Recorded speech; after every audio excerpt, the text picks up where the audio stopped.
Assalamualaikum warahmatullahi wabarakatuh. Salam kaluijengan, salam kasantosan, salam karaharjan, salam rahayu, salam sejahtera untuk kita semua. Akeh salam dari api menebar keselamatan untuk siapa saja dan di mana saja. Oke, jumpa lagi dengan petualang jelajah alam.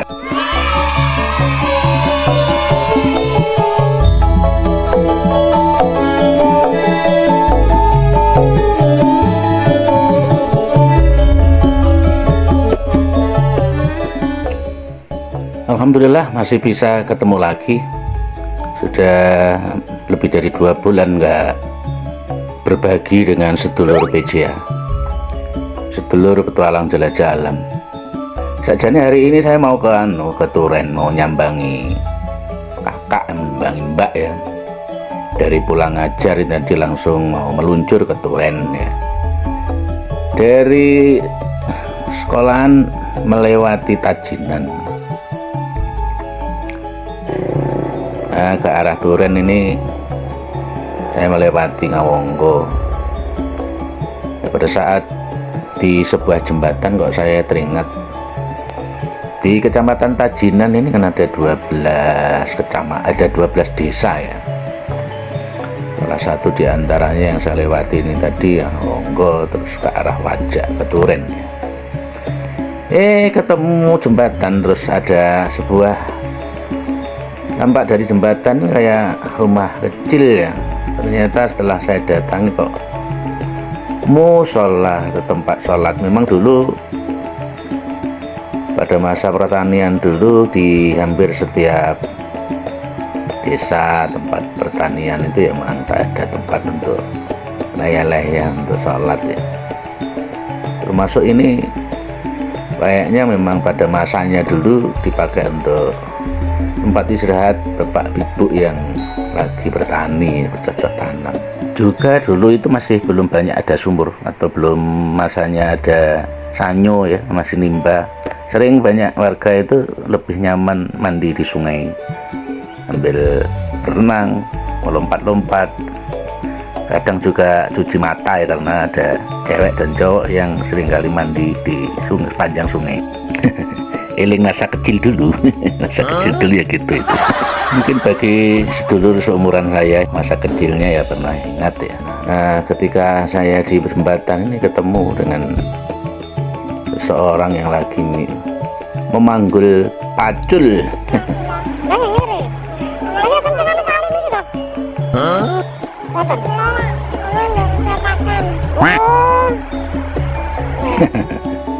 Ya, singkat cerita beliaunya itu bercerita bahwa di sepanjang sungai ini dulunya adalah sebuah situs ya, sebuah petirtaan, sehingga tertariklah saya untuk datang, barangkali bisa berbagi ya. Tapi apalah daya, ternyata di situ memang ada aturan yang tidak memperkenankan saya untuk video atau meliput ya, atau membagikan keindahan alam ini kepada khalayak ya, tanpa seizin. Sudah ada prosedur yang memang harus sudah ditentukan ya, kita harus mengikuti. Dan saya bermohon maaf karena memang tidak tahu prosedur itu.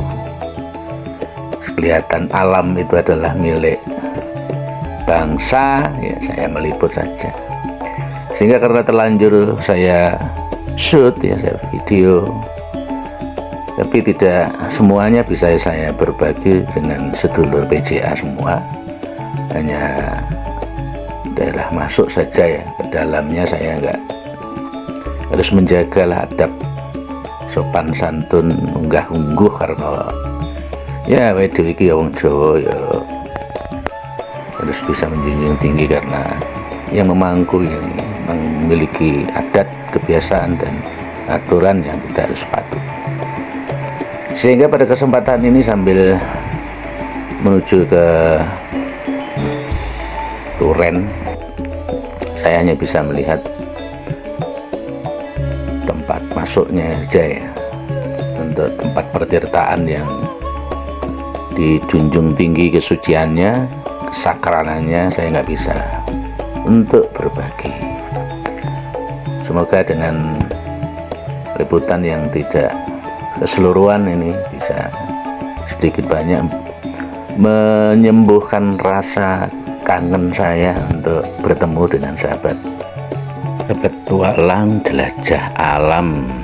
Ya, sedulurku kabeh, Ngawonggo itu memang punya asal usul nama desa itu. Menurut pendapat sebagian orang itu adalah berupa situs 3 buah petritaan atau kolam, ya, tempat pemandian suci yang diduga merupakan bagian dari sistem pengairan atau pengelolaan air bersih untuk Kahyangan Kaswangga. Sedangkan Kahyangan Kaswangga itu sendiri adalah sebuah komunitas keagamaan besar di zamannya. Ya, kemungkinan berada pada masa Mpu Sindok, ya, perpindahan antara kekuasaan Jawa Tengah menuju ke Jawa Timur sekitar abad 10 semasa Prabu Erlangga. Walaupun bangunan ini sesungguhnya berada di lintas masa, namun nama Kaswangga ini seringkali dikaitkan dengan nama desa Ngawonggo. Selanjutnya, pendapat yang kedua bahwa desa Ngawonggo itu adalah sebuah tempat yang berada di atas awan, yang dalam istilah Jawa dikatakan awang-awang, yang kemudian disebut dengan nama Ngawonggo. Jadi awang-awang Kaswangga, yang kemudian disebut dengan Ngawonggo itu dimana dulunya adalah merupakan daerah yang berada di dataran tinggi di sekitar area lereng gunung, sehingga tampak gumpalan-gumpalan awan yang terletak lebih rendah seperti di atas awan. Kemudian pendapat yang ketiga, menurut informasi ada petunjuk dan bukti yang ada di desa Ngawonggo yang berupa sebuah punden atau danyangan atau makam pendiri desa yang berada di arah barat daya desa. Bahwa pendiri desa berasal dari daerah Ponorogo sekitar tahun 1476 Masehi. Nah, beliau ini adalah seorang yang memiliki sebutan warok Ponorogo bernama Mbah Suroyudo atau Mbah Jalaluddin, yang mendapatkan tugas dari gurunya bernama Sunan Bayat untuk menyebarkan agama Islam.